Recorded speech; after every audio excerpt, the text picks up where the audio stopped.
Ok, xu sẽ đọc nhé, và có một căn video thứ mấy cái đôi chia episode thứ 3 នៅក្នុងឆ្នាំ2021របស់ខ្ញុំចឹងនៅក្នុងវីដេអូនេះខ្ញុំនឹងមកនិយាយពីថាតើហេតុអីបានជាគ្នាយើងថ្មីមួយចំនួនគាត់នៅតែមានបញ្ហាតាក់ទងនឹងការ render ណាចឹងថ្ងៃនេះដែរខ្ញុំមាន3ចំណុចយកមកឲ្យតើអ្នកពិចារណា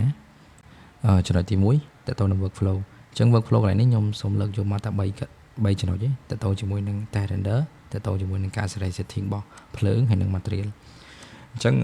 ចំពោះ render engine មួយចំនួន វា slow បន្តិចតាក់ទងជាមួយនឹងការ test render ក៏ដូចជាការ select setting មួយចំនួនទៅលើអំពូលក៏ដូចជា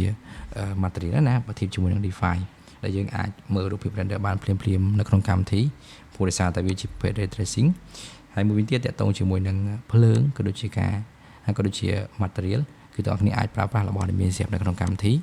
ដែលគ្រាន់តែ select ឬក៏ adjust setting តិចតួចគឺយើងអាចប្រើប្រាស់វាបានដែរតោះឥឡូវយើងចូលមកទី2តាក់ទងជាមួយនឹង realistic lighting ហើយនិង material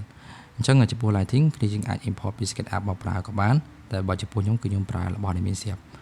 នៅក្នុង define ដោយជ្រើសរើសប្រភេទអំពូលដែលខ្ញុំចង់ប្រើខ្ញុំធ្វើការកំណត់ទៅលើកម្រិតភ្លឺមុំកោណរបស់វាក៏ដូចជាពណ៌ដែលខ្ញុំចង់បានហើយចំពោះ material ក៏ដូចគ្នាយើងអាចប្រើប្រាស់ដែលមាន material ដែលមានស្រាប់នៅក្នុង define ក៏បានឬមួយក៏ import ពី 3D របស់យើងហើយធ្វើការ adjust ទៅលើ setting មួយចំនួននៅផ្នែក custom នេះក៏បានដូចគ្នាហើយចំពោះលទ្ធផលគឺខ្ញុំឃើញថាយើងអាចទទួលយកបានដោយដែលខ្ញុំបានបង្ហាញគ្នាយើងអញ្ចឹង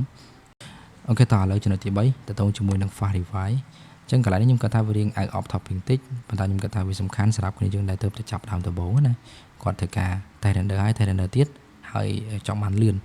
អញ្ចឹងខ្ញុំគាត់ថាយើងប្រើប្រាស់ define នេះគឺវា visual កន្លែងហ្នឹងបានន័យថាយើង render បានលឿនជាមួយនឹងលទ្ធផលដែលយើងអាចទទួលយកបានអូខេអញ្ចឹងវីដេអូខ្ញុំមានតែប៉ុណ្្នឹងទេហើយខ្ញុំសូមបើកវងកញ្ចក់តិចអញ្ចឹងចំពោះគ្នាយើងដែលគាត់តែងតែសួរខ្ញុំពី class អញ្ចឹងឆាប់នេះយើងនឹងមានហើយclass របស់យើងនៅចុងខែហ្នឹងហើយកុំភ្លេចជួយ like follow ក៏ដូចជា join Telegram channel របស់ខ្ញុំមួយផងដែលខ្ញុំបានដាក់ link នៅខាងក្រោម bio TikTok របស់ខ្ញុំហើយតើតើនៅព័ត៌មានលម្អិតតើតើជាមួយនឹង class ហើយនឹងតម្លៃក៏ខ្ញុំនឹង post នៅក្នុង Telegram channel ខ្ញុំដូចគ្នាអូខេអញ្ចឹងវីដេអូខ្ញុំមានតែប៉ុណ្្នឹងទេហើយអរគុណទាំងអស់គ្នាសម្រាប់ការមើលវីដេអូរបស់ខ្ញុំហើយយើងនឹងជួបគ្នានៅវីដេអូក្រោយ